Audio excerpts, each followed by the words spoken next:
রাষ্ট্রের যে একটা গুরুত্বপূর্ণ সাংবিধানিক প্রতিষ্ঠান, সেই সাংবিধানিক প্রতিষ্ঠানকে ইচ্ছাকৃতভাবে বিতর্কিত করার অপপ্রয়াস চালাচ্ছে স্থানীয় সরকার মন্ত্রণালয়, যেটা কোনো অবস্থাতেই কাম্য না। তারা আইন ভঙ্গ করছে, সংবিধান ভঙ্গ করছে। নির্বাচন কমিশন যা করার ইতিমধ্যে করেছেন। একজন আইনজীবী হিসাবে এখানে সুস্পষ্টভাবে বলা যেতে পারে এক্সিকিউটিভ অর্থাৎ স্থানীয় সরকার মন্ত্রণালয়ের দায়িত্বরত সচিব বা যারা উপদেষ্টা আছেন তারা সংবিধান ভঙ্গ করেছেন। ইশরাক সাহেবকে শপথ না দিয়ে সংবিধান ভঙ্গ করেছেন। কিভাবে? আর্টিকেল 118 4 উপনুচ্ছেদে সুস্পষ্টভাবে দেয়া আছে যে নির্বাচন কমিশন স্বাধীনভাবে সিদ্ধান্ত নেবেন এবং নির্বাচন কমিশন 27শে এপ্রিল গেজেট প্রকাশের মাধ্যমে স্বাধীনভাবে সিদ্ধান্ত নিয়েছেন এবং আর্টিকেল 126-এ সুস্পষ্টভাবে দেয়া আছে কনস্টিটিউশনাল ম্যান্ডেট যে এক্সিকিউটিভ নির্বাচন কমিশনকে সকল কাজে সহযোগিতা করিবেন। এই যে কথাটা লেখা আছে আমি একটু পড়ে শোনাই, তাহলে আরও বেশি সুবিধা হবে। 126, ইট shall be the duty of the executive authorities to assist the election commission in discharging of its function। অর্থাৎ এক্সিকিউটিভ যারা আছে, এক্সিকিউটিভ বলতে আপনার মন্ত্রণালয়কে বোঝাচ্ছে। মন্ত্রণালয়ের ডিউটি নির্বাচন কমিশনকে তার ফাংশনটা ডিসচার্জ করার জন্য সহযোগিতা করা। এই ক্ষেত্রে আমরা দেখলাম পার্টিকুলারলি ভেরি আনফর্চুনেটলি এখানে পলিটিক্যাল মোটিভেশন কাজ করছে। পলিটিক্যাল মোটিভেশন কাজ করছে বিধায়ী শপথ গ্রহণ করতে দেওয়া হয়নি। পলিটিক্যাল মোটিভেশন কাজ করছে বিধায়ী কোনো না কোনো কাউকে দিয়ে একটা লিগ্যাল নোটিশ দেওয়ানো হয়েছে। তারপর এই সমস্ত মামলা আদালতে, মহামান্য সুপ্রিম কোর্টে কখনোই এইসব ব্যাপারে আগে কখনো আসেনি। ইশরাক সাহেবের শপথ গ্রহণটাকে প্রলম্বিত করার জন্য বা বাধাগ্রস্ত করার জন্য এক্সিকিউটিভের পক্ষ থেকে কাউকে ইনস্টিগেট করা হয়েছে এবং যথারীতি মহামান্য হাইকোর্ট ডিভিশন একটা রিট পিটিশন দায়ের করে। এই রিট পিটিশনটা সামারিলি রিজেক্টেড হয়ে গেল। সামারিলি রিজেক্টেড হওয়ার মানেটা হলো এই রিট পিটিশনে কোনো কার্যকারিতা নেই। আমরা তখনই প্রত্যাশা করেছিলাম যে এক্সিকিউটিভ অর্থাৎ স্থানীয় সরকার মন্ত্রণালয় আইন ফলো করে, এবং দেশের সর্বোচ্চ আইন হচ্ছে এই সংবিধানটা ফলো করে শপথ গ্রহণ অনুষ্ঠান শুরু করবেন।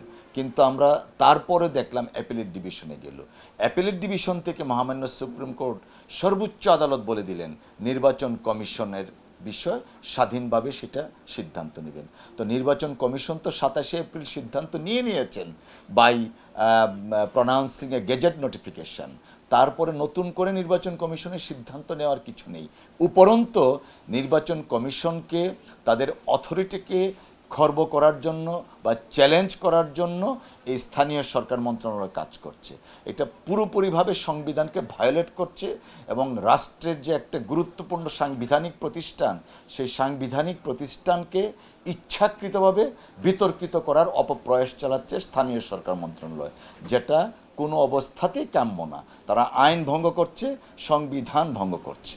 রাজনৈতিক উদ্দেশ্য এখানে কাজ করছে, যে কারণে শপথটা নেয়নি।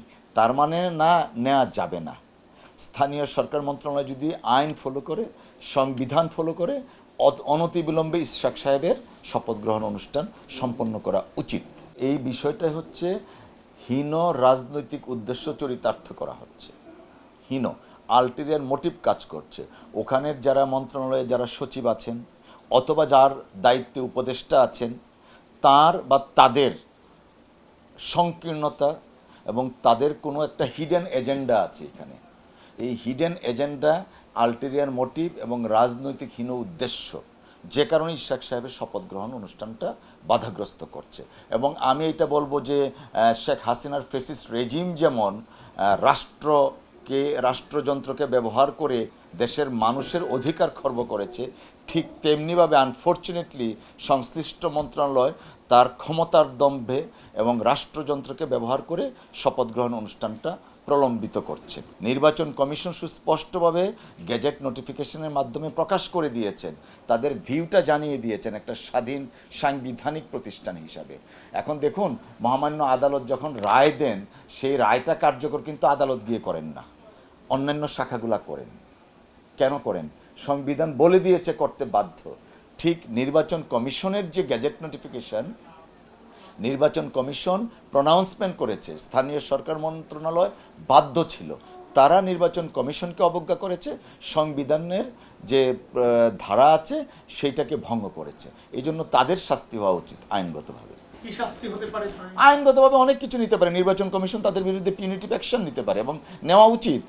লিসেন, এটা তো একটা সাংবিধানিক প্রতিষ্ঠান, সেই সাংবিধানিক প্রতিষ্ঠানটাকে বিতর্কিত করার জন্য তার যে অথরিটি আছে সেই অথরিটিটাকে চ্যালেঞ্জ করেছে, অবজ্ঞা করেছে, বিতর্কিত করার একটা হীন উদ্দেশ্য। আজকে দেখুন, যখন উপদেষ্টা যেভাবে কথা বলে, একটা নতুন রাজনৈতিক দল রেজিস্ট্রেশন হয়নি, তারা আবার এর পরের দিন নির্বাচন কমিশন গিয়ে হাজির হয়। দেশের মানুষ কি বুঝে না কিভাবে কি হচ্ছে? সবাই কি ঘুম পাড়িয়ে আছে? শেখ হাসিনা ওয়াজেদও কিন্তু এই ধরনের কাজগুলো করতেন। তো আজকে আমার কাছে মনে হচ্ছে এই সংশ্লিষ্ট মন্ত্রণালয় শেখ হাসিনার প্রেতাত্মাটা ভর করেছে, যে কারণে আজকে এই পরিণতি হচ্ছে।